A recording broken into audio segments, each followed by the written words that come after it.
Okay, so according to ancient Greek myth, there was a brief period of time where Kronos, the king of the early gods, had locked up death as a prisoner, so mankind enjoyed immortality. But then Zeus came along, overthrew his father, and he became the king of the gods. And he wasn't quite as enchanted by mankind as his father had been. So Zeus freed Death from his prison, and Death started claiming people's lives again.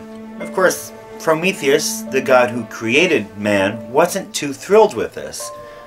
So, he felt bad for his creation, because mankind, they were living in caves at this point, you know, they were cavemen.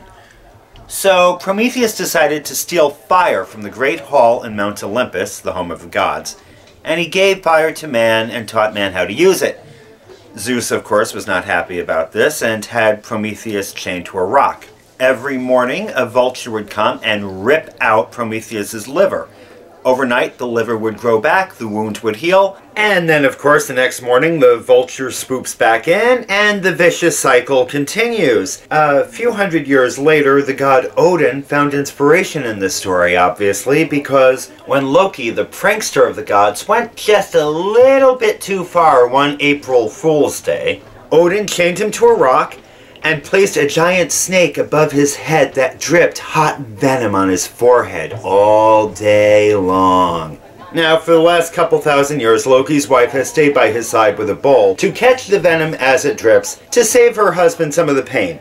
However, when the bowl fills up, she has to empty the bowl. And while she's emptying the bowl, the serpent comes out again and drips venom onto Loki's forehead, and then it stings like hell. Okay, anyway, so back to Greek mythology. After punishing Prometheus, Zeus then shifted his attention to mankind. How can I punish them for accepting the gift of fire? How can I really screw them over? And then he thought of it. He would create woman. What's interesting here is how many ancient cultures seem to demonize women, because in Jewish folklore, Adam had a first wife, named Lilith. She was made from the same dust in the ground as Adam. Therefore, she viewed herself as Adam's equal and refused to be under him when he wanted to her.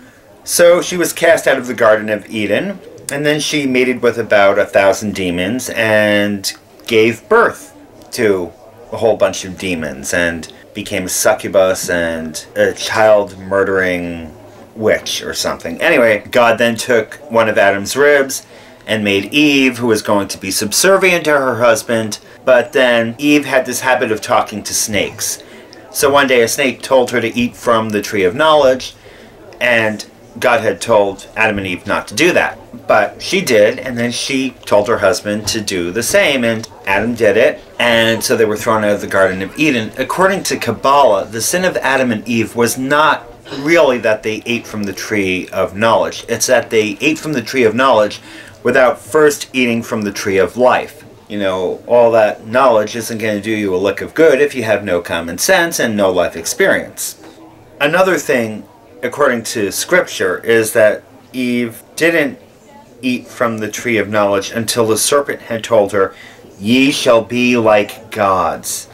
This appealed to Eve's vanity, her pride. The story of Adam and Eve seems to be a rather chauvinistic tale, women being blamed for the downfall of all mankind.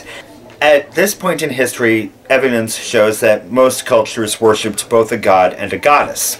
The high priestess was a figure who earned great respect in many cults in this region. The region of the Holy Land, that is. And don't worry, I will get back to Greek mythology in a minute. So, the Jewish faith became monotheist, and so the high priestess and the goddess were now seen as a serious threat.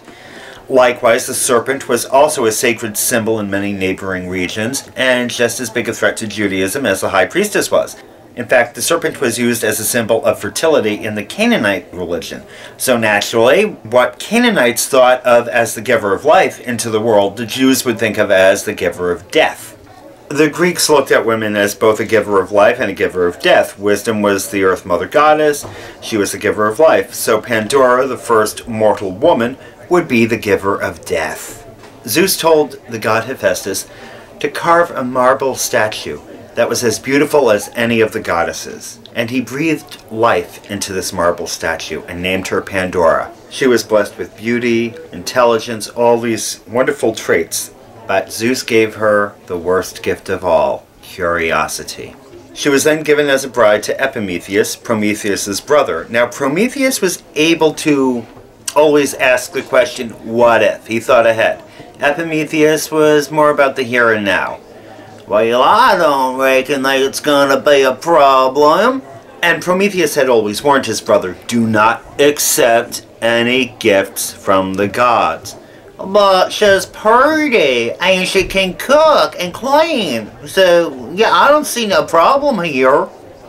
Okay, you might be wondering why Zeus gave Pandora to Epimetheus in particular, to be his wife. Basically, it's because sometime earlier, Prometheus had given his brother a big box that had all the plagues known to man locked inside. Prometheus had trapped them there. And Epimetheus was in charge of guarding this box should anything happen to Prometheus, because he knew he was going to be in the doghouse when he stole fire from the gods. So Epimetheus had the box in the middle of his living room. It was a conversation piece, you know, I think he used it as a coffee table or something. So here's his new wife, and she sees the box. And her husband tells her not to open it. We were told not to open that, so don't even think about it. I'm gonna go out with my buddies now, and we're gonna go hunting or fishing or some such nonsense. So Epimetheus left his new bride alone with a box, and Pandora was curious. So of course, she opened it, and that unleashed all the plagues of man. She quickly slammed the lid on the box, realizing that she probably shouldn't have opened the box. And she was sobbing, and then she heard a little voice coming from inside the box. Please let me out! And that little voice belonged to something called hope. And so Pandora opened the box one more time, and hope flew out. And so basically here we are. People die, nobody lives in the Garden of Eden anymore, but there's always hope. Yay!